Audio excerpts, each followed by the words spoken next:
Well, thanks everybody for coming tonight. It's kind of a nice night. It's the first night it hadn't rained in a while, so appreciate you coming. This is it's a brain thing again, and tonight's the second part of the personality disorder talk. And this is actually the last talk we're going to have of this school year. The next one will start up next school year, and it'll be in September. I'll tell you more about that at the end of this talk. If you guys remember from the last month, for some of you guys that were here before, we talked about the different types of personality disorders and with some of them, and we left off talking about one of the cluster B personality disorders. Cluster B were the folks that are kind of wild, for lack of a better word. These were the folks with borderline personality disorder and antisocial personality disorder, and then tonight we're going to discuss the last one of this group, which is narcissistic personality disorder. Has anybody ever heard of narcissism?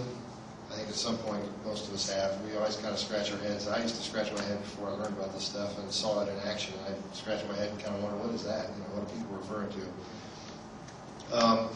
And I'll do the same thing I did last time. I'll try to give you some examples of TV characters, TV shows where folks would have this. So do you guys remember the show MASH? It's a pretty popular show, probably most of you do. Do you remember the surgeon Winchester?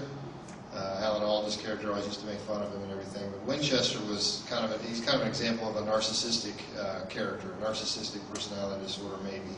So keep him in mind, and I'll go through some of these symptoms, and you'll probably be able to relate to him with some of these things. But a narcissistic person, the gist of it is these folks have this need to be admired by other people. And they have this sort of grandiose feeling about themselves, that they're sort of better than other people. They don't have much empathy for their common man, so they don't relate much to the other person. They're very caught up in themselves. They overestimate their abilities, so the things that they can do, they think they can do everything much better than everyone else. They come across kind of boastful and arrogant. So when you meet somebody like that, these folks kind of rub you the wrong way, and you kind of go away thinking, God, I really don't like that person very much. So the arrogance can get in the way with their relationships, of course. They sort of assume other people are going to see how valuable they are and how special they are. And if you don't do that, if you don't tell them how wonderful they are or how good a job they've done or whatever else, then they sort of get upset about that sometimes. And by the same token, they don't value what you do or what other people do very much. It's mostly all about them. They're kind of preoccupied with a lot of fantasies about unlimited power, ultimate love, beauty, brilliance, things like that. And they kind of compare themselves a lot of times to privileged or famous people, sort of like that they're along the same lines as those folks. And if you think about it, these folks, they tend to have they put a lot of stock in your position in life and how how much power you have, and all this is very important. They tend to think that because they have these sort of privileged, they're sort of privileged, that they should only hang around with people that are privileged as well. And kind of that attitude sort of gets to people. In reality, inside, their self-esteem is kind of low. I mean, if you think about it for a second, why would somebody need to put out this front that they're kind of better than everyone else and everybody should admire them and all that? Well, it's really because deep inside, maybe unconsciously, they feel small about themselves. So they project themselves to be this really important person that everybody needs to pay attention to and everything. So in a way, I sort of feel sorry for them, because the way they behave, the reason they behave that way is really because they feel inadequate or insecure. We'll get into a second how that can show. There's some examples that you guys can all relate to, I'm sure, that I'll get into to explain. As I mentioned or alluded to, they have a sense of entitlement. So these are folks who expect to be treated better than other folks, and they get very upset if they're not. So if they go into a doctor's office or something like that, they expect special treatment or appointments and seeing the doctor anytime they want. Or if they go to any place of business, really, to do business with somebody, you may be waiting on them or serving them in some way, and they really expect the red carpet treatment kind of thing. They might take advantage of other people, and that's either consciously, sometimes consciously and sometimes unconsciously take advantage of other people. And they get kind of angry when they're not catered to, like I mentioned. everything's all about them. So they don't really, it's hard for them to relate on how their behavior affects other people. So they may say something that's very hurtful to someone, like you give an example, to a past girlfriend, let's say. They might say, boy, now I'm in the love of a lifetime. I'm in a relationship that's a love of a lifetime, right? Not realizing that really that might hurt that other person that they used to be in a relationship with, because now you're just sort of saying that relationship was meaningless, you know. They don't get it, though. See, they'll say things like that and not really understand it. All of us know people like this. I'm sure you guys can think of folks like this. Yeah. Okay.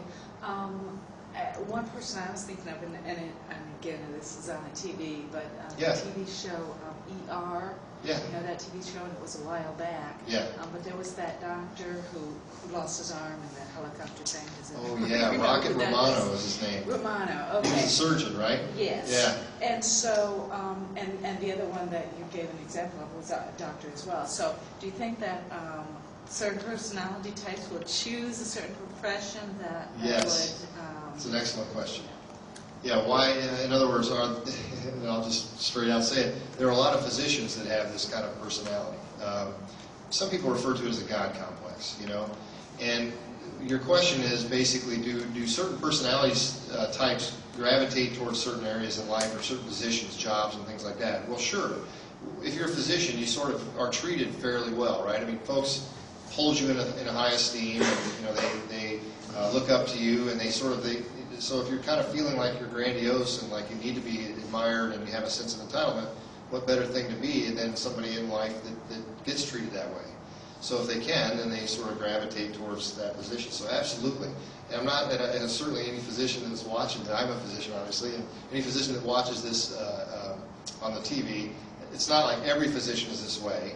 No more than no more than you can make any generalization about any particular group of people. You know, it's not like all men are this way, or all women are some other way, or or all physicians. It's not like that. But you're right.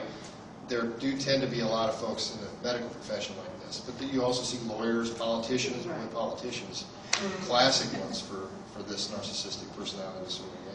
And again, we have to remember that, as you were saying last week, was about the disorder rather than personality traits, because we can have personality traits that's not necessarily right. negative right. or harmful or negative. Right, absolutely. Thanks for bringing that up, because I meant to say that again at the beginning of this one, is that remember that for those of you that weren't here last time, the difference between a disorder, a personality disorder, and having traits of a personality is that the disorder interferes with your function day to day. So if you're having trouble with your jobs, keeping jobs because of your personality, or you're having trouble keeping a relationship because of it, or something like that, that's starting to interfere with your function. That may be a personality disorder.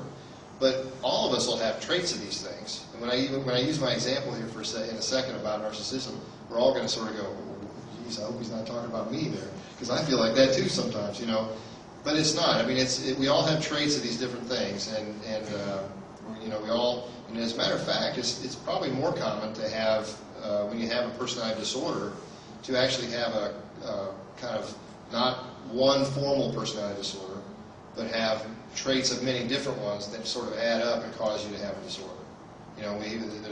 There's one called personality disorder not otherwise specified. That's really what that is. So you'll see that a lot.